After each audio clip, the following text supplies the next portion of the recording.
Hi everyone, this is Mr. Sinti, and this particular lesson is on an introduction to the microscope. And I'd like to talk to you a little bit about the light microscope and the electron microscope as well. Um, First thing I wanted to say about microscopes is that microscopes really provide a window to the world of the cell. Um, we may not think about it as much, but can you imagine before the invention of very powerful lenses, the whole microbial world, in other words, things that were too small to be observed by the naked eye, were not known to exist? How would anyone know that little tiny organisms would be present without our eyes being able to see it? And so this can't be stated enough, but before the 17th century, humans were unaware of cells, and they were unaware of all those microscopic organisms that are present that we know of. Let me go back for a second there to the previous slide. What's interesting is just to highlight some of the characters in history that were important in the progression of our understanding of the cell. I want to give a shout out to this gentleman by the name of Robert Hooke in 1665 with this very simple lens apparatus. He was able to look very much at cork cells. Now, cork, you might be familiar with, is sort of the outer layer of a tree, the bark, and we use it mainly to prevent water or wine from leaving from bottles. And so, what's interesting is Robert Hooke looked at high magnification of cork under his microscope, and he was able to see these little tiny boxes. Do you see this right here? And what's interesting is when in his writings in his journal, he wrote the fact that these little boxes reminded him of the little rooms that prisoners were enclosed in, and also, kind of humorously, the rooms that religious found themselves in, like priests and nuns. And so these rooms, as we know them as cells, like a prison cell, he sort of came up with that term cells, and he said that the plants that he was looking at seemed to be composed of these little tiny boxes called cells, and so this is where we believe the term cell came from. It wasn't until 1675 that this person came along, Anton von Leeuwenhoek, and so again, a long story that I'll simplify. That this Anton von Leeuwenhoek, and you can see in his hand right here, he was holding on to this very powerful lens that he was able to produce, and he was able to look at linen. He was able to, when fabric was being produced, he was able to sort of look at the threads of the fabric to see if there were sort of imperfections. And he noticed when he was looking at cloth that he saw little tiny creatures, and it was shocking. I mean, how would you know that these things existed without actually seeing them? There would be no way. And so he was sort of gets credit for being the inventor of the microscope, the very first person to see living things under his lens, like for example, like bacteria, and he was able to see algae and protozoa, which are single-celled organisms.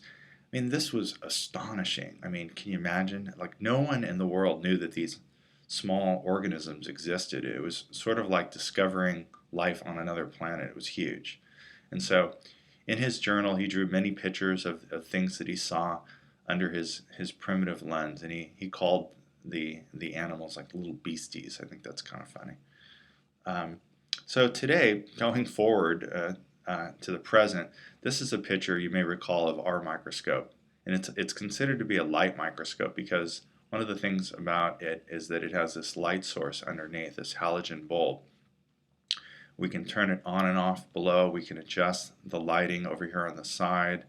And what we do is we put an object onto a slide on top of the stage, and then with a series of two lenses, the one closest to the object, or objective lens, right there, we're able to see the object under high magnification. So we have this lens that we look through, the eyepiece or ocular, and then we have these objective lenses. And so usually these are 10x or 10 times larger, and these can be adjusted. The red one is 4, and the yellow one is 10, and blue is 40, and the white one's 100. And then, as you know, we could focus the object over here with a coarse and fine adjustment. So when we're considering the light microscope, we know that the light microscope magnifies, and that's what we talk about as being 10x, being 10 times larger than it normally is. So it magnifies the object by refracting the light, which increases its image size to the light. And so that's kind of a cool thing to study if you're into physics. It's something that's quite interesting to consider. And then we talk about this magnification as the ratio of like 10 times more, 100 times more. So the light microscope again uses light as its imaging. The specimen or object to be viewed has to be rather thin in order for light to pass through, and we use a clear glass slide to allow the light to pass through. And so that's important. What's interesting is we can even see living things under the light microscope, and we can see in color, we can see things swimming around, and so it's rather useful. So I'm going to compare the light microscope to an even more powerful microscope called the electron microscope. One is not better than the other, but I'll say this, the electron microscope can view something much higher magnification, but that doesn't necessarily mean that it's better. It depends on what you want. Sometimes you want lower magnification, sometimes higher. The thing about the light microscope is that it views things that are alive, and so that's its sort of forte, or its claim to fame. And so if you look here at this sort of size thing here, like a typical person is around 10 meters. And so what we're dealing with is that our eye, without the help of a microscope, is very limited. We can only see things that are somewhat very small. Like, for example, I don't know if you've ever seen frog eggs, but these things are about the size of a millimeter, so it's kind of tiny. And without the light microscope, you can see that here's the range of the light microscope.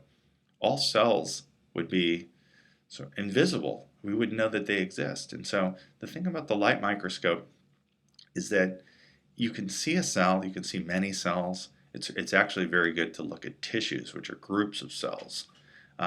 You can go smaller than a typical animal or plant cell. You could see protists, you could even see bacteria, but then it becomes kind of limited. You can't really see the little parts of the cell very clearly, and that's where the electron microscope comes in.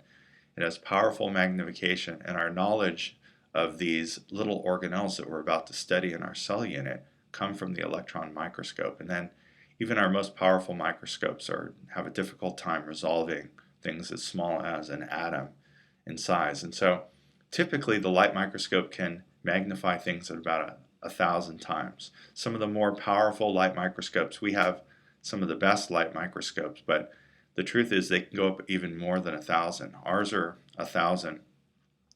But things get to be a little blurry when you get so high up in the light microscope. And so what's interesting here is, if you recall in our lab that we were looking at our cheek cell, the cheek cell under what's called bright field is kind of clear. You can see the outline of the membrane, the nucleus. But when you stain it using blue dye or iodine or a red dye, it sort of gives it nice contrast. The nucleus that you can see here is jumping out at you. And then there's even some microscopes, ours aren't capable of doing this, but they can use fluorescence in order to see sort of the nucleus and other microfibers that are found in the cheek. Our microscope can do this, like below. Let me go back to a previous slide over here. Below the stage, this is the stage up here, there's a little wheel down below which you can turn, and it gives you the option of viewing something with a dark background or with a bright field, a white background, and there's also a couple of color filters. This is what's known as phase contrast, and what's interesting about that, let me jump forward to this, is you can see, and it enhances the contrast of the light, and therefore you could see sort of edges, gives it a little bit of a 3D feeling right here, and so we have that ability as well. It's kind of neat. Just wanted to point that out. And so The light microscope isn't able to resolve any of the internal anatomy, especially the organelles. And so basically what you're dealing with here is you're able to see with the light microscope the cell membrane if it's an animal cell, and you're able to see the nucleus. But we all know that there's many organelles that are involved in making up a cell, but they're just too small to view.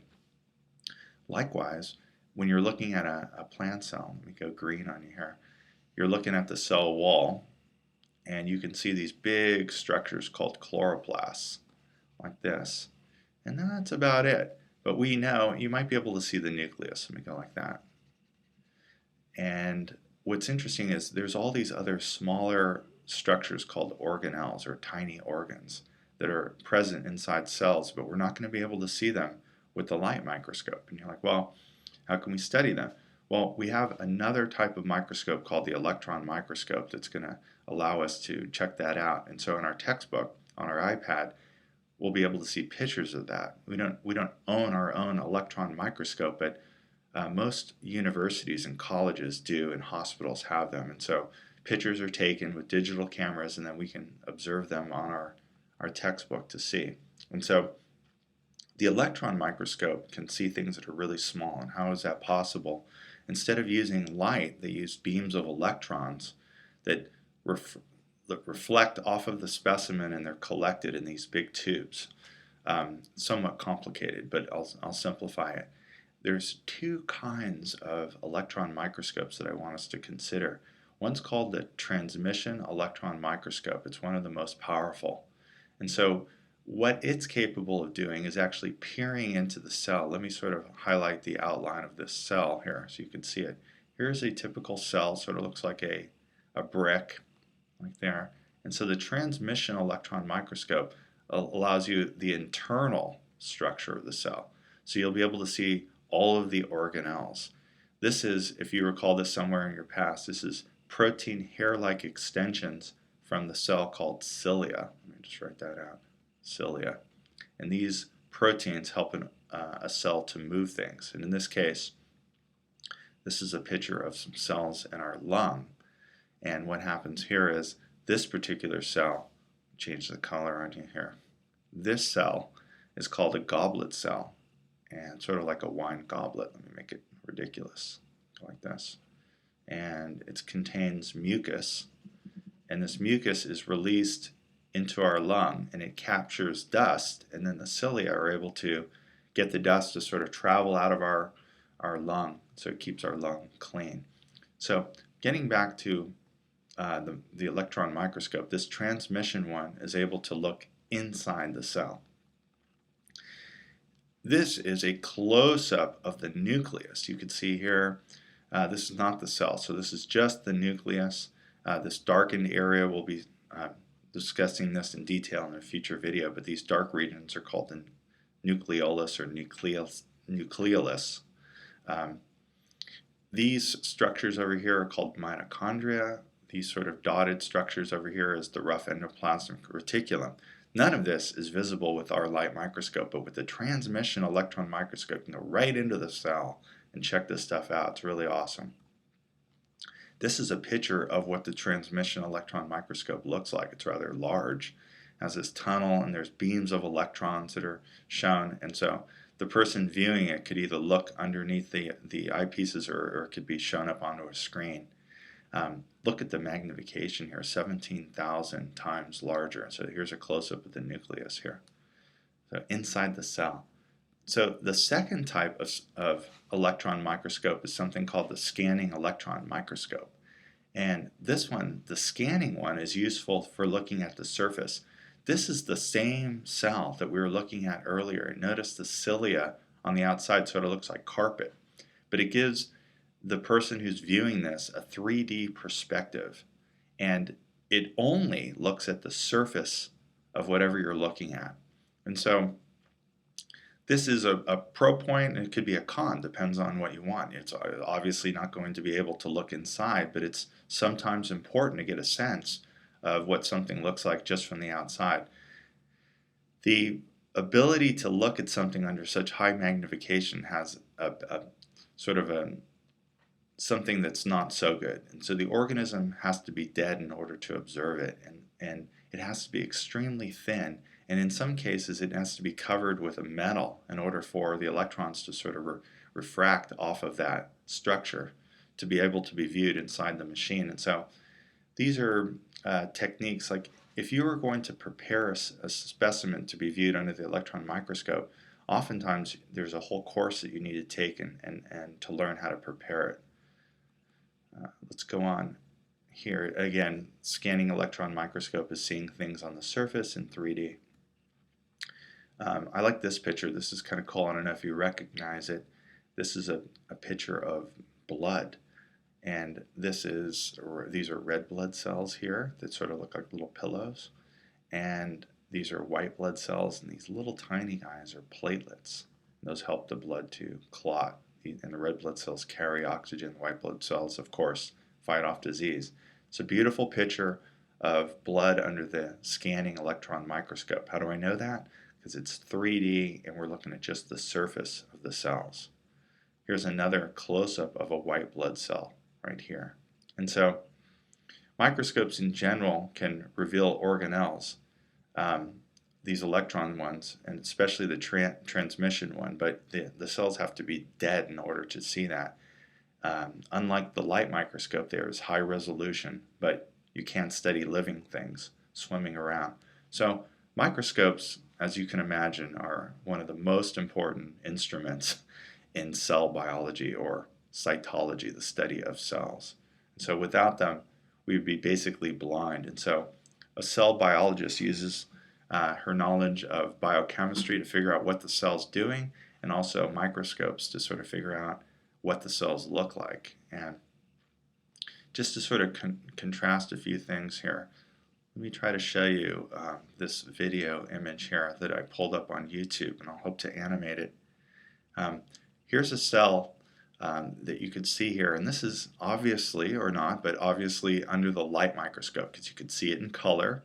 It's fairly low magnification. You saw it swimming around.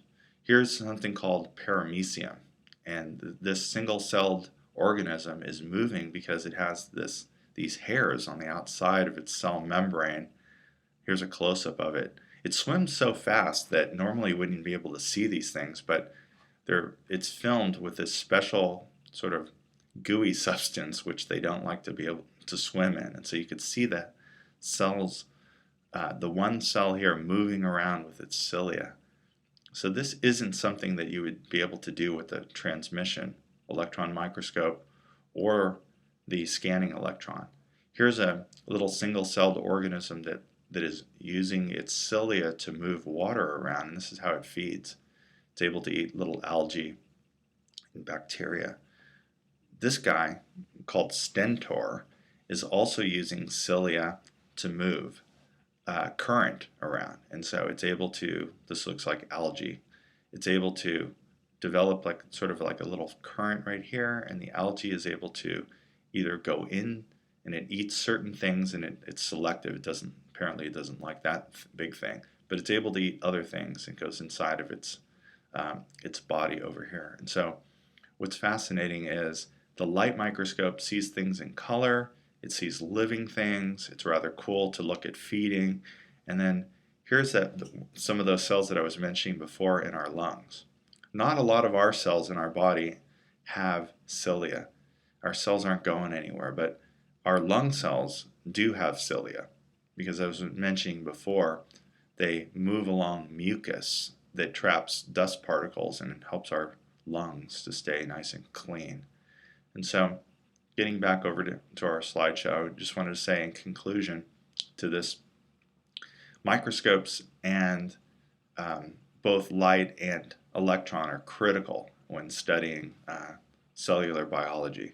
And so let's go back up here and we'll see if we can move on to the next idea that I wanted to mention about cells.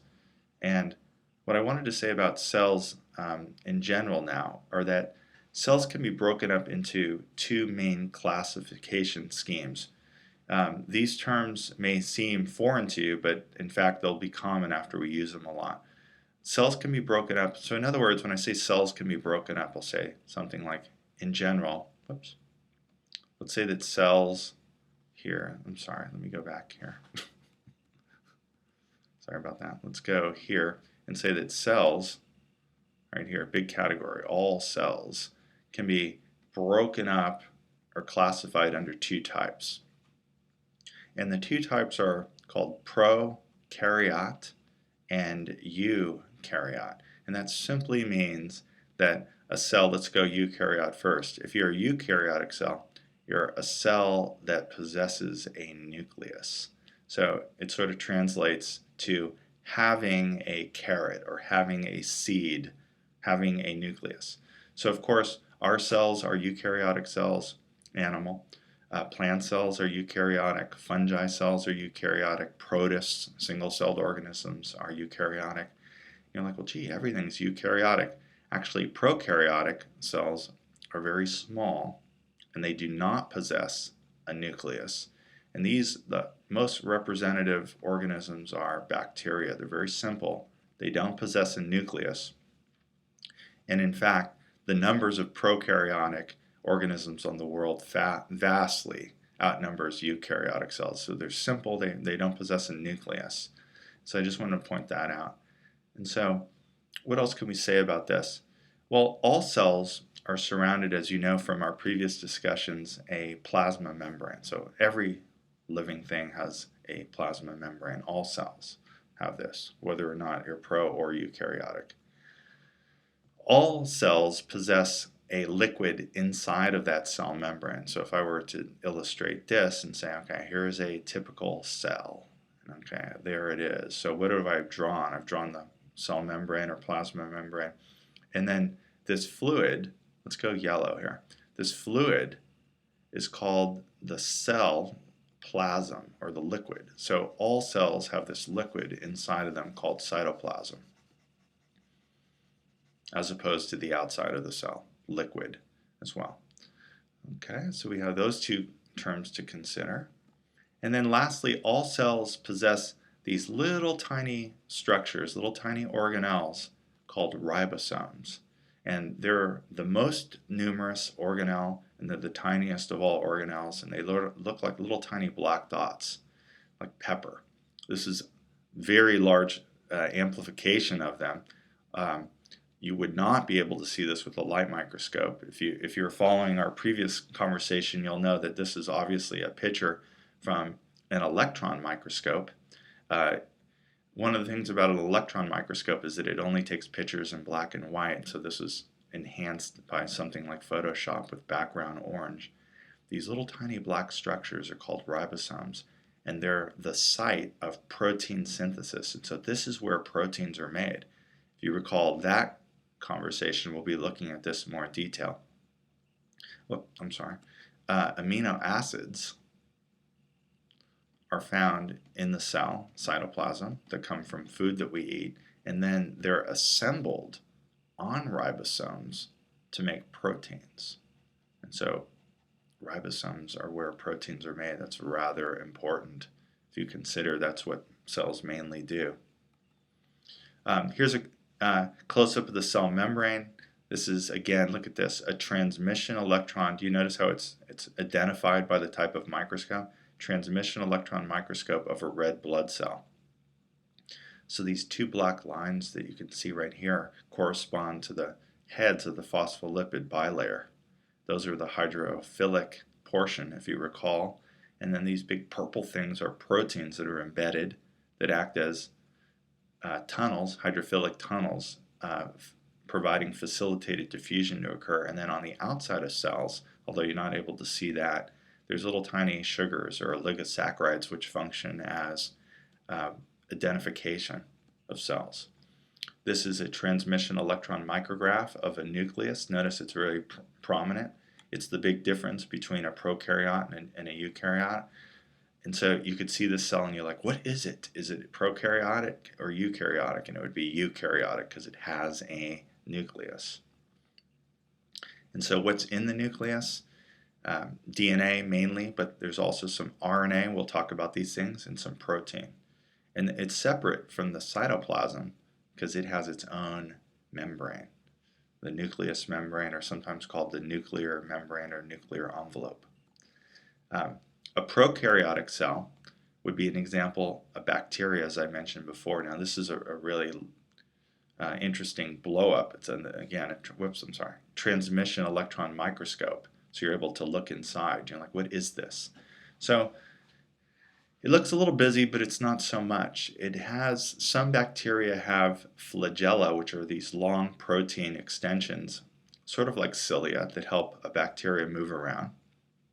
In addition to its cell membrane, bacteria have a cell wall, a rigid cell wall, which helps them survive under certain environments.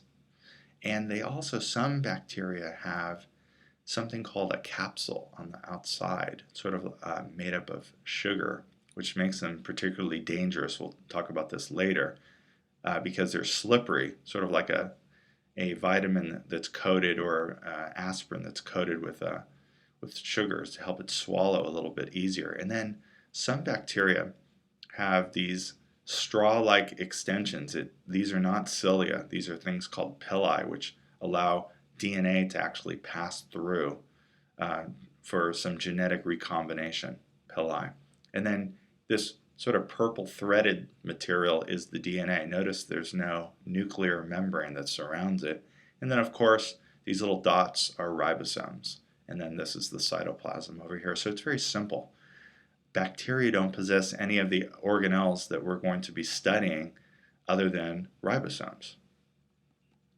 And so here's a typical eukaryotic cell. You can see the cell membrane, you can see the nucleus, you can see what looks to be green structures or chloroplasts. This is the light microscope.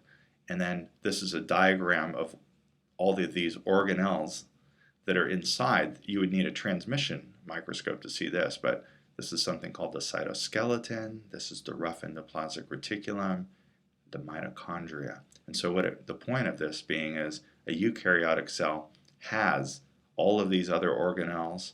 It's rather large, and some of these organelles are actually bound by membranes themselves other than the nucleus. And so just to give you a little perspective in terms of size, if a eukaryotic cell, let's make it really large so you can relate to this. If a eukaryotic cell was 50 centimeters, that's half a meter, 50 centimeters in length, how big would a prokaryotic cell be? It would be 5 centimeters. So it'd be really tiny like that.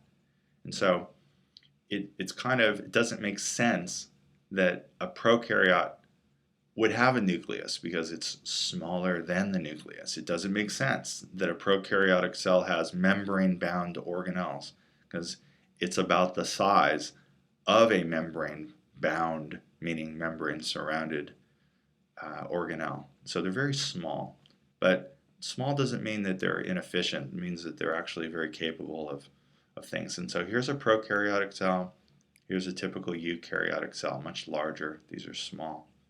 So eukaryotes are bigger, a prokaryote is small. And when I say large, doesn't mean huge, because from our previous discussion, you know that cells need to be small. And why do they need to be small? The answer to that is they need to have a lot of surface area to volume ratio. Again, if you had a large cell, it would have a tremendous volume, but its surface area wouldn't be large enough to be able to accommodate diffusion. And of course, if you had something that's very small, its surface area is it's great. But you know what's interesting about this is if you took something that's large and you diced it up into tiny little spots, it's like this thing has the same surface area as a little guy. And so the surface to volume ratios are the same if you have all of these cells. So they're kind of like they're small. And so all cells need to be small. If you remember that little demo that we did with the blue cubes, it illustrates that point very well. And so it doesn't matter if you're a giant whale, your cells need to be small, or if you're a tiny little ant, the cells need to be small. So it doesn't matter. All cells need to be small in order to maximize the surface to volume ratio. And so finally, we're about to take a journey into the animal cell and into the plant cell. And the light microscope's only going to allow us to see the nucleus. And again, you're familiar with looking at plant cells under the microscope. You can see what you could see are maybe the nucleus and these big green guys, chloroplasts, which is where cells photosynthesize.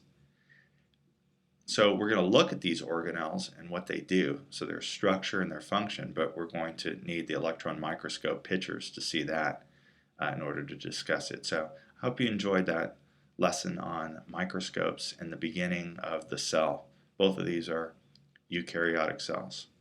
Thanks for watching.